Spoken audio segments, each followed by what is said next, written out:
আপনি ভারতের যে কোনো স্থানেই যান, সে যতই প্রত্যন্ত গ্রাম হোক না কেন, একটা চায়ের দোকান ঠিক পেয়ে যাবেন। সকালবেলা ঘুম থেকে উঠে ফ্রেশ হয়ে সবার আগে আমাদের যেটা প্রয়োজন তা হলো এক কাপ চা।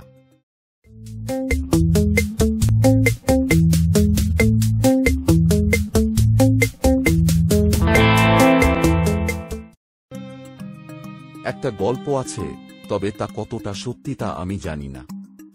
ইংরেজরা যখন প্রথম বিভিন্ন পাহাড়ি অঞ্চলে চা গাছের চাষ শুরু করে, তখন নাকি ভারতীয়দের চায়ে আসক্ত করার জন্য বিনে পয়সায় চা পানের সুযোগ করে দেয়, আর এতেই নাকি কেল্লাফতে।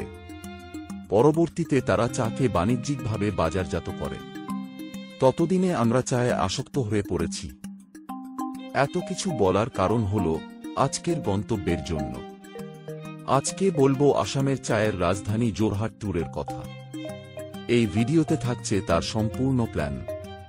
কোন সময় আসবেন, কিভাবে পৌঁছবেন, কি কি দেখবেন, আর কত দিনের ট্যুর প্ল্যান করবেন, কোথায় থাকবেন, এগুলো জানতে হলে স্কিপ না করে পুরো ভিডিওটা দেখুন।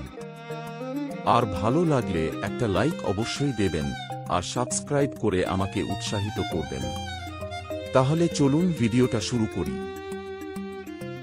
জোরহাট আসামের একটি পরিচিত শহর, বিশেষ করে আপার আসামে। আপনার এবারের ট্যুর হবে জোরহাটকে কেন্দ্র করে।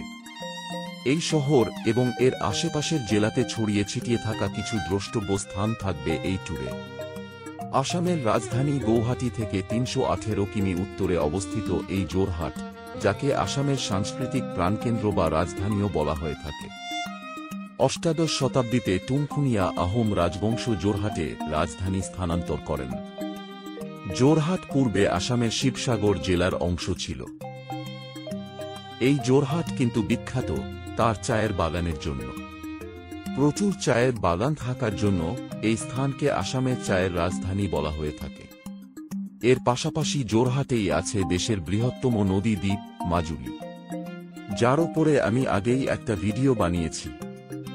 লিংক ডেসক্রিপশন বক্সে দিয়ে দেব, দেখে নিতে পারেন। এছাড়াও এই জেলাতেই আছে দেশের একমাত্র গিবন স্যাংচুয়ারি। আমি আপনাদের জন্য 2 রাত এবং 3 দিনের প্ল্যান বানিয়েছি। এই হিসেবেই পুরো ট্যুরের বর্ণনা করব। প্রথমেই আলোচনা করে নিই এখানে কখন আসবেন। আপনি চাইলে বছরের যে কোনো সময় আসামে আসতে পারেন, তবে ভালো মতো যদি ঘুরতে চান তাহলে আমার মতে গরম ও বর্ষার সময়টাকে বাদ দিয়ে আপনি যে কোনো সময় আসতে পারেন। কারণ গরমকালে এখানে প্রচণ্ড গরম পড়ে এবং বর্ষাতে কিছু কিছু জায়গা আছে যেখানে একদমই যেতে পারবেন না, রাস্তার অবস্থা খারাপ হয়ে যাওয়ার জন্য। তাই এই দুটো সময়কে এড়িয়ে যাওয়াই ভালো। আপনি অক্টোবর থেকে মার্চ মাস পর্যন্ত যে কোনো সময়ে এখানে আসতে পারেন। ভিডিওর এই অংশে বলবো কিভাবে আপনারা এখানে পৌঁছাবেন। জোরহাট কিন্তু খুবই পরিচিত একটা শহর, তাই জোরহাট আপনি যেভাবে চাইবেন সেভাবেই পৌঁছতে পারবেন। জোরহাটে একটি এয়ারপোর্টও আছে, তবে কলকাতা থেকে ফ্লাইটের সংখ্যা খুব কম। সবচেয়ে সহজে এবং কম খরচে জোরহাট পৌঁছাতে হলে আপনাকে ট্রেনে বা বাই রোডে আসতে হবে।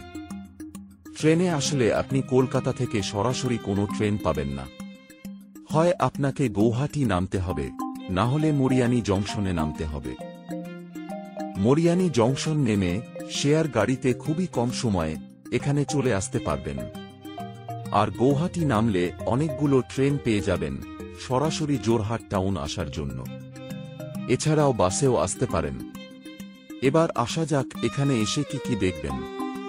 3 দিন ঘোরার মতো বেশ কিছু দারুণ দারুণ জায়গা আছে, যেমন ঢেকিয়াখোয়া বর্ণামঘর, লাচিত বোরফুকন মৈদাম, টোকলাই চা গবেষণা ইনস্টিটিউট, রাজা ময়দাম পার্ক, শান্তি আশ্রম, গিবন স্যাংচুয়ারি আর মাজুলী দ্বীপ। ভিডিওর এই অংশটা একদম মিস করবেন না, কারণ এখন আমি ডে টু ডে ট্যুর প্ল্যানটা বলবো। আমি শুরু করছি জোরহাট পৌঁছানোর পর থেকে। প্রথম দিন আপনারা জোরহাট শহর ও আশপাশের কিছু জায়গাগুলো দেখে নেবেন। জোরহাট আপনারা সকাল সকাল বা আগের দিন পৌঁছে গেলে আপনারা পুরো দিনটা পেয়ে যাচ্ছেন ঘোরার জন্য। তাই প্রথম দিন আপনারা হোটেল থেকে বেরিয়েই একটা অটো রিজার্ভ করে নিতে পারেন বা গাড়িও রিজার্ভ করতে পারেন। তবে অটোতে খরচা একটু কম হবে। অটো করে প্রথমে আসাম ট্রাঙ্ক রোড হয়ে চলে আসুন ঢেকিয়াখোয়া মোড়ে। এখানে এসে আপনারা দুটো জায়গা দেখে নেবেন। প্রথমে চলে যান ঢেকিয়াখোয়া বড় নামঘর। আসামের ধর্ম সংস্কৃতির অঙ্গ এই নামঘরগুলো।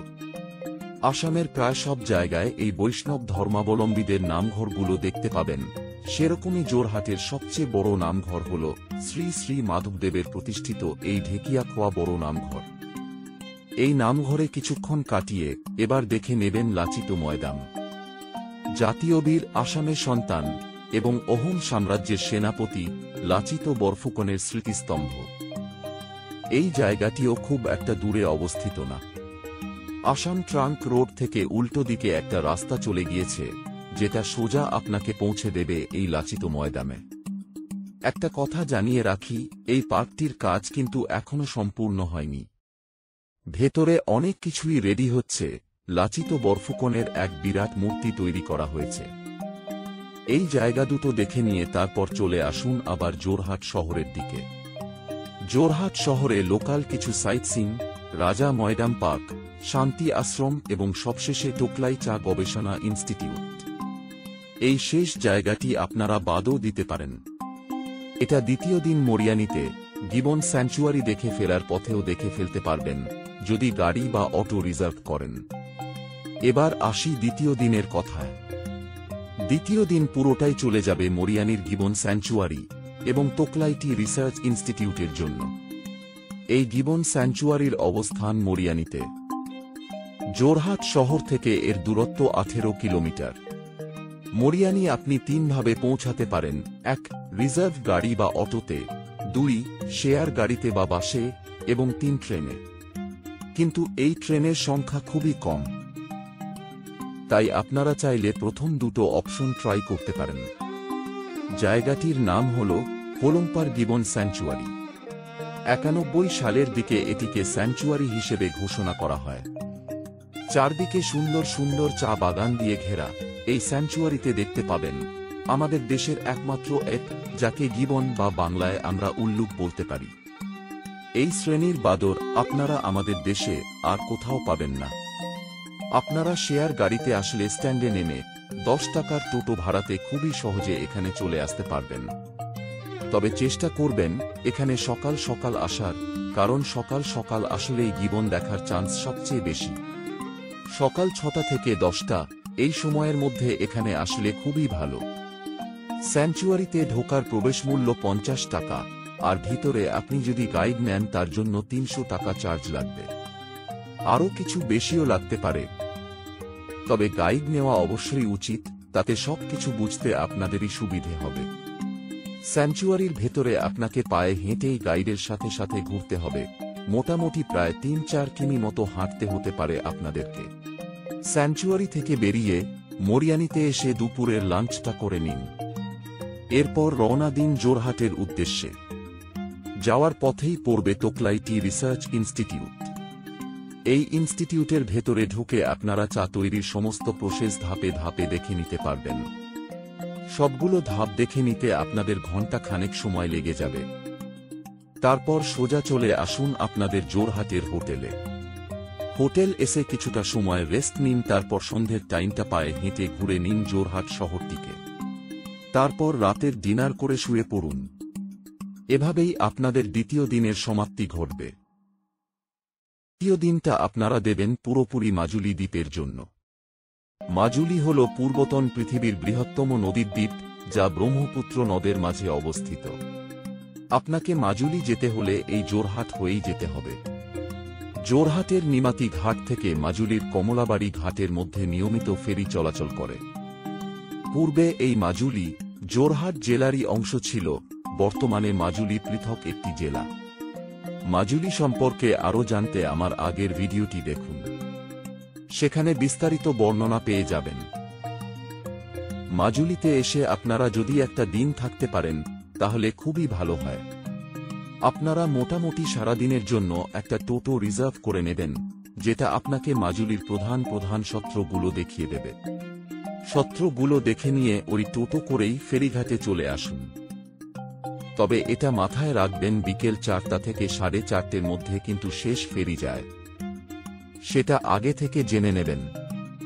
জোরহাট পৌঁছে আপনারা দুটো কাজ করতে পারেন। এক, রাতের নাইট বাস ধরে গৌহাটি চলে যেতে পারেন, তারপর সকালে গৌহাটি থেকে যে কোনো ট্রেন ধরে ফিরে চলে আসুন আপনাদের বাড়িতে। ভিডিওর শেষ অংশটা সবথেকে গুরুত্বপূর্ণ, কারণ এখন আমি আপনাদের বলবো কোথায় থাকবেন এবং এই ট্যুরে খরচ কত হতে পারে। জোরহাট মোটামুটি বড় একটা শহর, তাই এখানে হোটেলের কোনো অসুবিধা হবে না। আপনি হোটেল এখানে এসেও বুক করতে পারেন, অথবা আগে থেকে ফোনেও বুক করতে পারেন। আমি কিছু হোটেলের নাম ও নাম্বার দিয়ে দিচ্ছি, আপনারা চাইলে ফোন করে বুক করে নিতে পারেন। Munin guest house, phone number 09612035394। Dipti hotel and restaurant, phone number 037623233502। Hotel ও স্কাই স্টার, ফোন নাম্বার 012462013222। এবার আসা যাক খরচের কথায়। যদিও খরচের হিসেবটা বলা খুবই কঠিন ব্যাপার, ব্যক্তি বিশেষে সেটা ভিন্ন ভিন্ন হতে পারে, তবে আমি এই 3 দিনের খরচা নিয়ে একটা আভাস দিতে পারি যাতে আপনারা আপনাদের খরচা নিয়ে একটা ধারণা পেতে পারেন। প্রথমেই বলি হোটেল ভাড়া 1000 থেকে 1500 টাকা দিন প্রতি। অটো ভাড়া 1500 টাকা প্রতিদিন। আপনি যদি গাড়ি ভাড়া করেন তাহলে 3000 টাকা দিন প্রতি। মাজুলিতে সারাদিনের টোটো ভাড়া 500 টাকা। এছাড়া খাওয়ার খরচা 600 টাকা মাথা পিছু দিন প্রতি।